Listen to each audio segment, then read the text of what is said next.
Friends, आज की video में हम जानेंगे स्नाइडर इलेक्ट्रिक की एनर्जी मीटर EM6436 के वायरिंग और प्रोग्रामिंग किस प्रकार से की जाती है।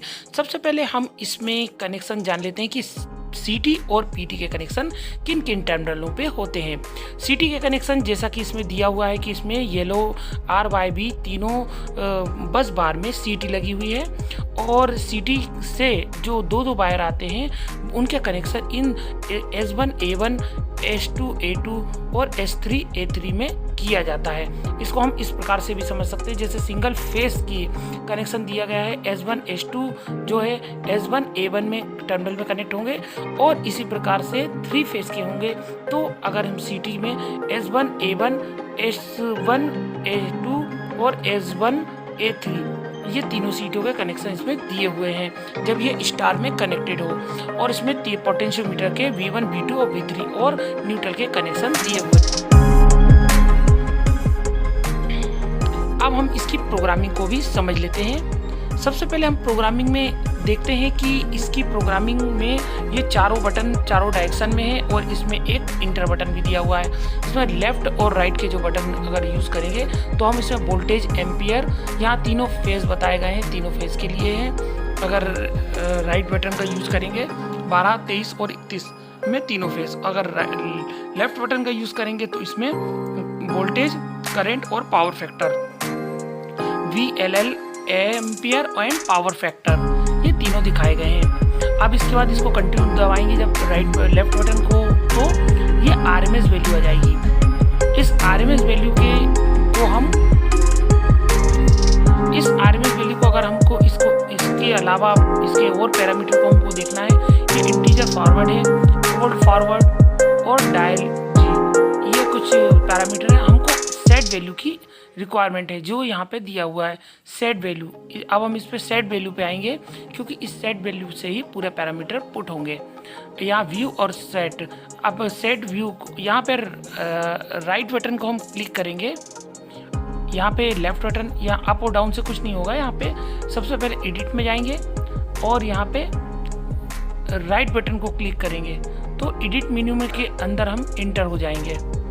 3 सेकंड इनपुट करेंगे तो यहाँ अब ये कोड मांगेगा, यहाँ 2000 कोड दिया हुआ है।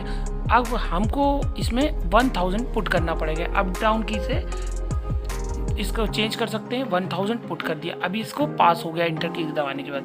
ये एडिट मेनू में चला गया। यहाँ पे एम्पियर प्राइमरी, CT की प्राइमरी और सेकेंडरी, यहाँ जैसे प्राइमरी में ये 800/5 का CT रेशियो की CT है तो हम यहाँ 800 यहाँ पे 1000 भी कर सकते हैं। 800 अप डाउन करके इसकी वैल्यू को घटा और बढ़ा सकते हैं। ये राइट बटन से इसको वैल्यू को अप डाउन लेफ्ट राइट कर सकते हैं और यहाँ से इसको सेव कर दिया।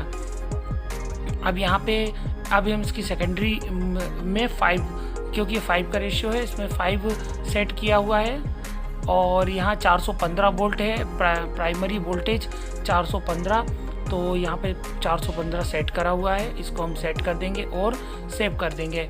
यहाँ पे प्राइमरी और सेकेंडरी एम्पियर CT का रेशियो डालना बहुत ज़रूरी है। सिस्टम स्टार में है, लेवल 1 2 3 है और 3D और बॉड रेट यहाँ पे देखेंगे। अगर कम्युनिकेशन करना है तो उस कंडीशन में हमको बॉड रेट इंटर करना पड़ेगा। अब हम सेव में जाएंगे, अप डाउन की करा तो Y में आ गया, यानी यस की नो, सेव नो की यस, अप डाउन की से यस या नो को हम चेंज कर सकते हैं। अब इसके बाद इसको इंटर कर देंगे तो ये पास हो जाएगा।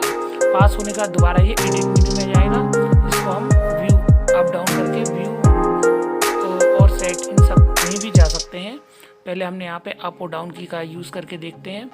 ये एम्पियर किलोवाट बता रहा है, किलोवाट कितना है। और अब इस दोबारा अप बटन का यूज़ करेंगे और RMS वैल्यू यहाँ राइट बटन का यूज़ करा और यहाँ पे वोल्टेज तीनों फेस के दिखा रहा है। अब ये दोबारा हम उन्हीं बटन्स के अप और डाउन करके देखेंगे। अब हम दोबारा सेट वैल्यू में जाके अब हम इन पैरामीटर्स जो दिए थे उनको हम देखते हैं प्रॉपर सेव है कि नहीं। उनको व्यू में जाके हम अप डाउन की का यूज़ करके उसमें व्यू सेव देख लेंगे कि पैरामीटर मेरे सही है कि नहीं, फिर इसको इंटर कर देंगे। यहाँ से बैक, इससे बटन जो लेफ्ट बटन होता है उससे हम बैक हो जाते हैं। इस प्रकार ये पैरामीटर्स में पुट हो गए और ये जितने भी पैरामीटर्स में सेव हो गए हैं। इसके राइट हैंड पे एनालॉग बार है जो 10 से 120 तक दिया हुआ है। ये FS 120%, इसको हम एनालॉग बार भी कहते हैं। अब हम इसमें कहते हैं कई बार क्या होता है कि ये मेन्यू लॉक हो जाता है। इसके लिए हम लेफ्ट और राइट बटन को एक साथ दबाएंगे तो ये लॉक हो जाएगा और दोबारा लेफ्ट और राइट बटन को दोबारा दबाएंगे एक साथ साइमल्टेनियसली तो ये अनलॉक हो जाता है। कुछ लोग कहते हैं कि ये अनलॉक हो नहीं रहा है तो हमको इसके लिए लॉक और अनलॉक एक साथ बटन दबाने पे ये अनलॉक हो जाता है। इस प्रकार हम इसके डिफरेंट पैरामीटर को लेफ्ट और राइट बटन और अप और डाउन बटन से यूज़ करके देख सकते हैं। आई होप मेरा ये वीडियो आपको पसंद आया होगा और इसका मैनुअल PDF फॉर्म में इसके डिस्क्रिप्शन में दिया हुआ है, उसमें आप जाके इसको डिटेल्स में जान सकते हैं। Thanks for watching. जय हिंद।